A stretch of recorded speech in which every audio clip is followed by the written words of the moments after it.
Alam nyo ba, sabi mismo ni Senator Amy Marcos na ang nag-utos sa lahat ng ito kaguluhan dyan sa Senado ay ang kanyang kapatid. Sabi ng NBI agent sa kanya na huhulihin si Bato anuman ang mangyari, kahit sino pa ang antay.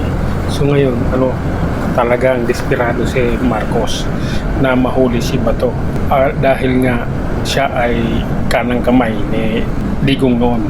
Grabe yung ginawa ni Marcos. Talagang iisa-isahin niya.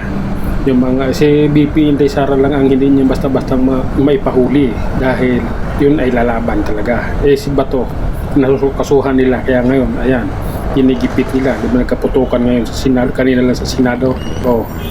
Ngayon ito, may lumabas na video clip at ang sabi ni Amy Marcos, ni Senator Amy Marcos, na mismong ang kapatid niya ang nag-utos para hulihin si Senador Bato.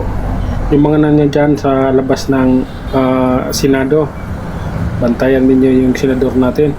Sa trabaho ako, hindi ako makapunta, pero ganoon pa man.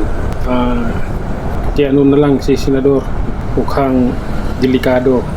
Talagang hindi yan siya titigilan hanggat nandiyan siya.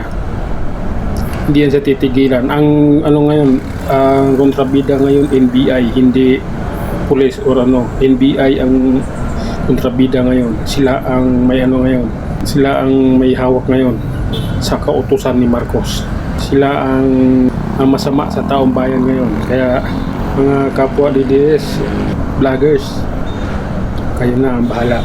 Delikado ang lagay ni Senador Bato dahil hindi siya patatawarin ni Marcos. Kailangan niyang ipahuli talaga kahit sino pang mamatay, kahit sino pang madamay. Yun ang kanyang bilin. Ito yung video, panoorin ninyo at i-comment ninyo kung ano ang opinion ninyo. Ito na. Sabi ng NBI agents, inutusan daw sila personally and directly ni BBM, arrest Bato at all costs, kahit sino pa ang mamatay, kahit sino pa ang madali, basta pasukuin si Bato.